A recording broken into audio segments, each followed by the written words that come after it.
All right, folks, welcome to Maintenance Monday. We're doing something a little bit different today. Normally, I just do a write-up for all my posts, but we're going to do a video.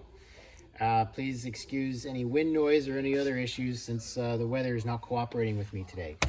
So as you can tell with the range of things I have on my toolbox here, we are going to do a quick maintenance check and a replacement of anode rods and other things on our water heater. This is a standard thing that we should be doing at least once, if not twice a year. And as a technician, we do these a lot. So I'm going to show you how to clean things, how to maintain everything, and what to look for in your tank. We're talking about tank maintenance. We're not going to go through diagnostics this week. We will do that in another post. So standard stuff you'd need for water heater drainage and checking and flushing is going to be, if you have a Suburban water heater, you're going to need a ratchet and an 1/16" socket for the anode rod removal. If you have an Atwood or Dometic, it usually is be either a 15/16 or a 7/8, which works with your plastic water drain plugs. So basically, if you have a Suburban, you're gonna may or may not need a new anode rod. We're gonna go look at a water heater today, and we're actually gonna do a full drainage, flushing, and you'll see how that actually happens. And if you have an Atwood or Dometic, you can buy the optional anode rod, but they do not recommend using them, but Camco provides them if you wish to use them. It would be the same size plug, metal plug, as the plastic plugs. So I always recommend replacing the plastic plugs once a year. You know, it's just good maintenance so it doesn't leak or break. We see them get cracked all the time. So ratchets, various different sizes. This is a flex head, this is a straight head, longer. Just depends on how long it's been since you pulled your anode rod out on your Suburban water heaters. You may need some Teflon tape, and you may need a screwdriver to pop open the outside panel depending on how long it's been. And of course you're going to need a flush tool, which we will connect to a garden hose, and will help flush out all of the sediment and calcium deposits and anything else that may be sitting in the bottom of your water heater tank, which Camco does sell. This is the current version. This is the older version. They do the same exact thing. They have an on-off switch, hooks to a garden hose, and we'll go ahead and flush it today as well. All right, so give me a minute. We'll get over to the RV. All right, so we're inside the coach right now. We need to turn off some things in order to do this water heater check. So the first thing we want to do is turn off our electric side, make sure our gas switch is in the off position. And then we want to go in my, in this rig, is right below it is our breaker panel. So we want to find the water heater breaker and we want to turn that off. So that way, if once we drain it, the heating element doesn't come on inside the water heater. And if that does, without water, it will actually short it out and you will have to replace it.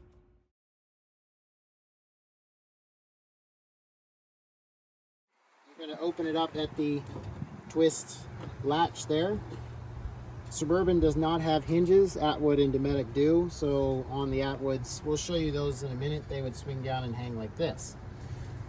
So we're going to remove this, move this out of the way. Then on a Suburban water heater, there's one more override switch for the electric. And I know this is lots of redundancies, but we want to make sure, here it is down here, that this one is turned to the off position. In reversal, if you go to use your water heater and you can't get the electric element to work after you've done this service, come back and make sure this switch is in the on position. So let's get into this. First things first, we need to drain some of the hot water out. Okay, so we're going to leave the hose hooked up. I could go inside to a faucet and do it in there. However, outside is actually more convenient for me because I have low point drains here. If your coach doesn't have a low point drain or has a shower nearby, you can utilize the shower as well. So what I'm going to do is I'm going to turn on the hot water side. We're going to drain out some of the hot water. And the reason we do this is because right now the hot water heater's at 130 degrees it's under pressure. And if you go to take this plug out, or the anode rod plug, you're going to have a whole lot of stuff spraying at you. So we want to make sure that we drain off until it's about lukewarm. While we're waiting for that to happen, let's talk about the Suburban setup. Okay, so here is your 2 gas valves. Your propane flows in here, and there's 2 valves that flows down into your mixing tube, through here, and then into your burner tube. This is your igniter that goes to the board, and on all Suburban water heaters, your controls and boards and all the electronics are actually on the inside, usually mounted to the top of the water heater inside the coach, which makes it complicated when you want to service those. They have 2 thermostats. It says push to reset. These are resettable thermostats. You would push in on this side for the 12 volt if you're running the LP, and the 120 volt side would be on this side, and that would be the first thing I would go to if you're not getting any power to your heating element. The heating element is right here on the Suburbans, right next to the anode rods, and also likewise on the Atwoods and the Dometics, they're actually on the back side lower of the tank, so you'd have to be inside the coach to get it. This is your chimney that comes out, and your pressure relief valve. The chimney is always for the gas side. Atwoods generally are on the left hand side, Suburbans are on the right hand side. This will be your pressure relief valve. If the tank gets too hot or fails to work properly, this will do that and allow the expansion to come out of the valve. Just like a house water heater, works the exact same way. Alright, let's check this now. So what I'm checking on these water heaters, and again I'm going to show you an Atwood, which is basically the same as the Dometic style water heater, because Dometic owns Atwood, so they're mostly the same. But we'll go through the differences on a different coach just to show you what we would be checking on a routine maintenance check. I want to check and make sure that my gasket and caulk is good around the outside seam. I want to make sure that the caulk in here in this lower seam is good and not peeling away. I want to check and make sure there's no major rust that's causing anything that could cause a leak or a blowout of some sort. Check to make sure your terminals are good, that there's no big corrosion that's building up on all of your terminals here. Your brown wire is your power wire, so you want to make sure that this grommet is in place so that it's not chafing. And this is 12 volt source coming from your board, and it goes up into here and then it daisy chains into the valve here. The black line is your, or black wire rather, is your ground. Alright, we're cool enough now, so we're going to shut that valve off. We need to shut the hose off and shut the water down, because if you do try to drain it, you're just going to have continual flow of water. So give me a minute, we'll shut that off and I'll be right back. Okay, so I've got the water taken care of. We got our wand hooked up and pressure behind it and ready to go. We've verified that we have our switch in the off position. Again, this is a Suburban water heater. We also now want to open up our relief valve. The reason we do that is because now we've drained off any excess pressure that's in the tank. It's free to drip, it won't hurt anything, and this way we still kind of assure ourselves that we're not going to have any explosions of water in our face. We're going to take, you don't need quite as long of a ratchet as this. I just prefer to have the leverage. And these are going to definitely be in here tight, so this is why. As they sit, they rust.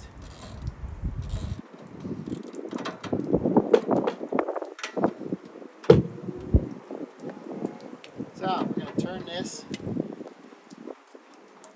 Now remember that you've opened this valve, so this is going to want to come out quickly. So once you get it broke loose and you see the water wanting to come out, pull out the anode rod quick and step out of the way. So while that's draining, let's talk about anode rods.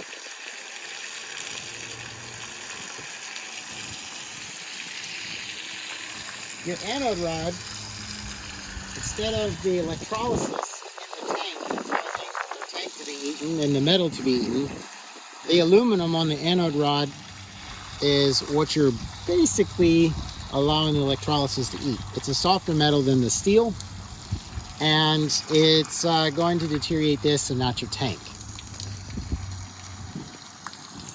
This one is still good. It may look like it's chewed up and eaten quite a bit, but if you compare it with the brand new one, it's maybe only a third used. So I can put this back in, get through the rest of the season, and then probably change it at the end of the season.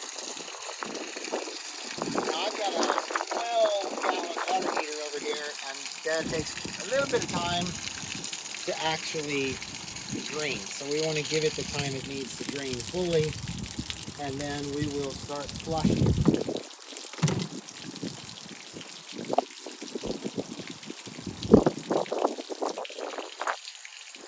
So with your trusty wand here, now we've got enough water out, we're going to stick this in here, turn this on, and I'm going to start rotating it around and in and out. And you can see all of the junk coming out. That's all the calcium deposits that are sitting in the tank. We want to flush those out as best as possible. And the reason we want to flush those out is it actually can cause a connectivity issue with your heating element, which will actually cause it to become inefficient, and eventually it will cause it to short and fail. All right, so reinstalling the anode rod. Again, we talked about this. There's nothing wrong with this. It is good to go. Even if you have a chunk missing and you still have majority of it down this way, it's still good. When it gets really pitted and you start to see a lot of the rod, there's a steel rod that's inside the aluminum, then it's time to replace it. Threads wise, this is good. There's no rust on the threads. I don't see any issues with it, and you know, you could use a wire brush and clean it. But now what we want to do is, this is kind of a balancing act here. We want to hold the rod away from us like this, put our Teflon tape on, and we want to wrap the threads with the Teflon tape. You can see the direction I'm going as I'm wrapping it. It's the direction in which you're going to tighten it. Righty-tighty, lefty-loosey. So we're going to the right, and as we do this, we're rolling the tape roll in my hand, and we're building up a decent amount of Teflon. We don't need to go crazy. I usually do like 3 full turns. Then this stuff is super easy to tear. You tear it, and now we're feeding it back in. Now, this is for the people that have a lot of questions about this. A lot of people have problems with feeding the anode rod back in because you've got this massive rod here that's heavy, and you're trying to thread it into the actual bung. So what I do is I feed it in, and you can see how it wants to flop down, okay? So what I do is I kind of push it in, get it as even, as equal as I can, and I back it up just slightly till I feel it click, and you'll feel it kind of click into place. All right, now it's at the beginning of the threads, so now see, it's straight. If I hold pressure on it and I slowly turn it to the right, now it's threading. You're going to thread this in by hand, and it's just that easy, okay, till it's tight to your grip. We're going to grab our ratchet again. Remember, we don't want to over tighten it. We just want to tighten it, and then we'll leak test it later. So what I do is I go until it's tight. Okay, now I've got it decently tight. I'm going to give it a 1/4 turn. And that should be all you need. But there's times where it will seep and leak, and we'll give it another 1/8 to a 1/4 turn once we start filling up the water heater. Next thing we want to do is we want to turn off, and our pressure relief valve is open. We want to turn that to the off position because we don't want to fill the water heater up until the water drips out. That's a bad habit to get into, because in a water heater, you can see where the pressure relief valve is. Above that is the space for expansion. And when you open this while filling it and it comes out this valve, sometimes it can be overfilled. There's no room for expansion. So what we're going to do is close that off. We're going to hook our hose back up, and we're going to start running water through the water heater. And we want to open a tap or a valve until the water heater fills. Then it will come through the hot line and let us know when it is ready to go. Okay, so now what we're do is we hook the water back up, we turn the water back on, the water heater is now filling. So as it fills, there's going to be an air pocket inside that it's pushing up. To help it release that air pressure, we're going to turn this on the hot side. You can see it trickling. The trickle is the air. Now don't be fooled by this. It looks like there's water in it and it's filled already, but it's not. What happened was the air was pushing up into the water line on the hot water side. It pushed all the water out, and now you can see it's actually pushing the air out and gurgling until we get water all the way through the hose. The water heater is not full yet. We're going to leak check and make sure there's no leaks, which we don't have any leaks, so we've tightened that appropriately. Making sure that this is again in the off position, and it should just be in the free float. And we're going to turn our power back on. So we're going to make sure we reverse the process. We're going to push this button to the on position. Now remember, we still don't have any power yet because we turned off the breaker and the main panel inside. I will add a note that a lot of manufacturers are changing up how this works. They don't have the electric button on the inside of the coach anymore. They just have this master switch here. So as long as you have the breaker on and hooked up to shore power, you're going to have the element working, which means you can actually do it in dual use. You can use the element and the gas side of things, and whichever helps it heat faster, whichever it comes to first, it will shut off the entire system. They're wiring them that way. It saves them $3 and something per switch, and the wiring it takes to do it. So just remember that if you get a new coach and you don't see, I know Forest River is doing this a lot now. If you don't see a switch inside, make sure this is on and your breaker's on, and then you'll have power. Okay, put your outside panel back on. You want to line up the holes in the bottom with the pins. Okay, sometimes you can get them off like this and then you'll be hanging as you're going down the road. Not a good thing. So when you get both pins on, bug screens, as you can see, these are good. It keeps the mud daubers out. Oh, one other thing I should mention while we have the panel off. You want to check and make sure this is clear. Make sure you don't have any mud daubers nest up in your actual panel. Shine a flashlight in here. Make sure this is clear. Make sure there's no mud daubers, there's no nests built, nothing in there. Because this is the #1 thing that makes things fail on a gas appliance, whether it's a fridge, a furnace, or a water heater. Also, if you store your RV a lot and you don't use the gas side, like, this customer doesn't use the gas side a whole lot, mainly on electric. Spiders like to make nests inside here.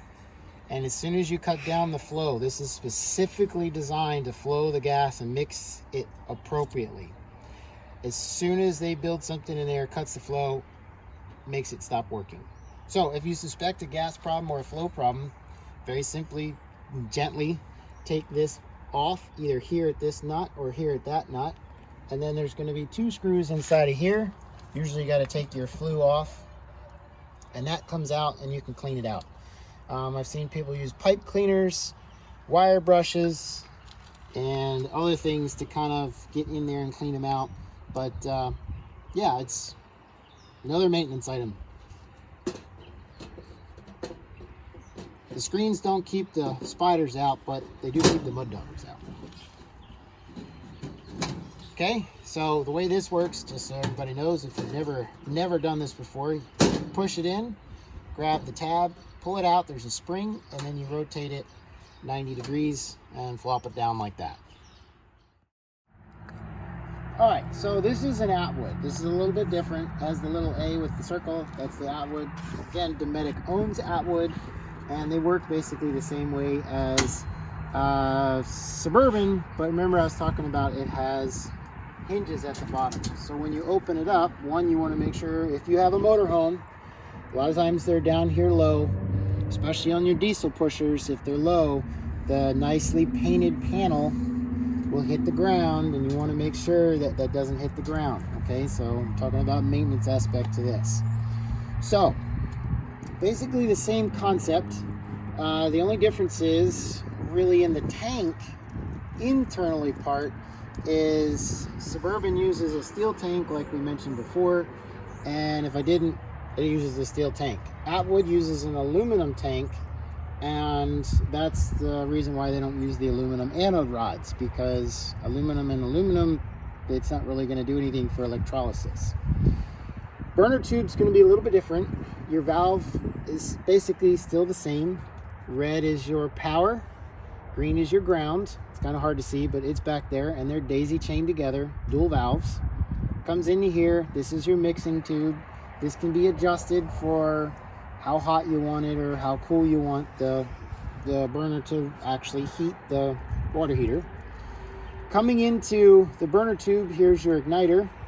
Okay, now you can go back in the video and rewind, and you'll notice that the Suburbans don't have this circuit board here. This is a waterproof circuit board, and all the Atwoods, all the Dometics have an exterior board like this.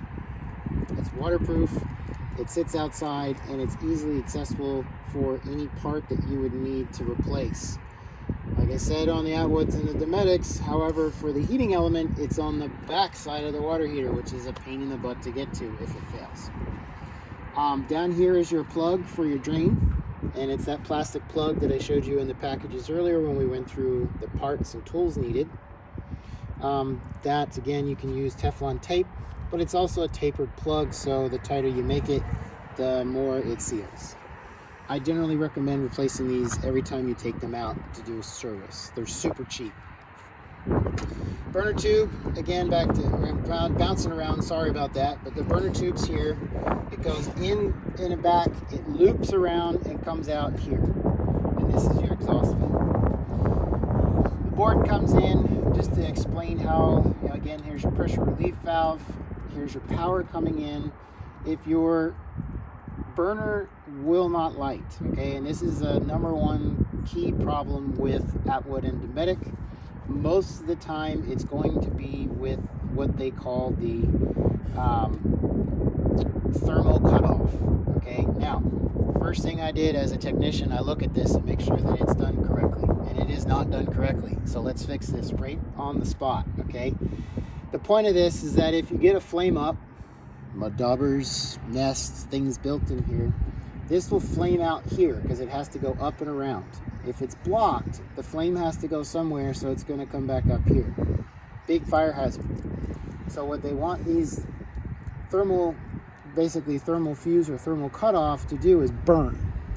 We want this to burn so that it shuts the power down to the, basically your gas valve, shuts the gas off, and then the flame is arrested. So first thing we're going to do is pull this off. And they are on there tight. We're going to reposition this, and it should be bent like that. Don't bend it on this side, bend it on that side. Okay? And then we're going to reconnect it to the right side.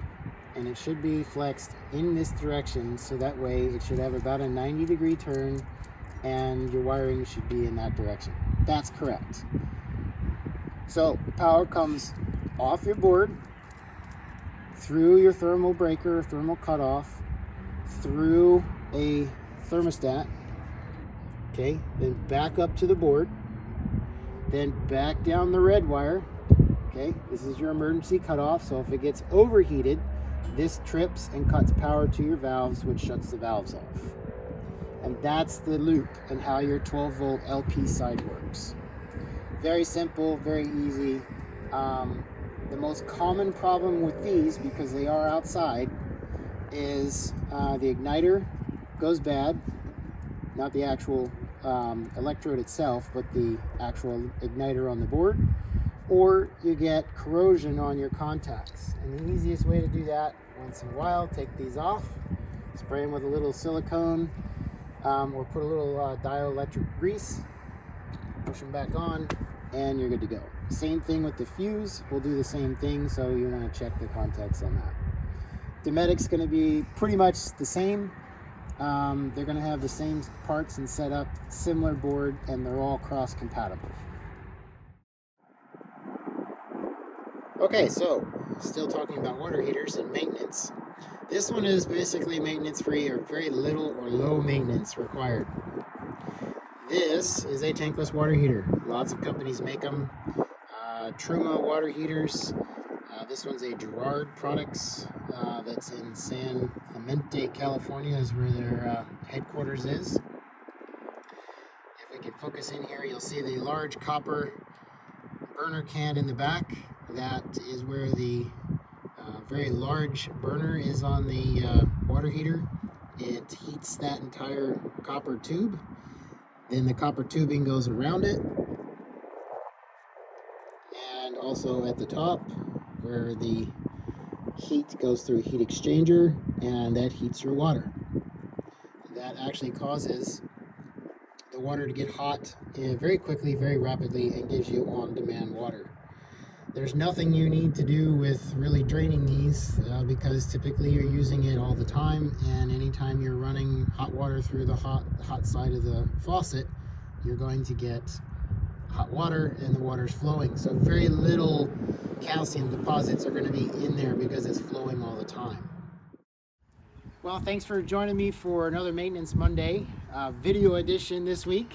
We hope that you enjoyed it. We hope to have more videos in the weeks to months coming ahead. And I am a full-time RVer and a full-time technician, so bear with me as I try to answer as many questions and as many comments as I can in a week. As always, this service is free. It's really not a service, but feel free to ask questions and I'll get back to you as soon as I can. As always, enjoy the journey.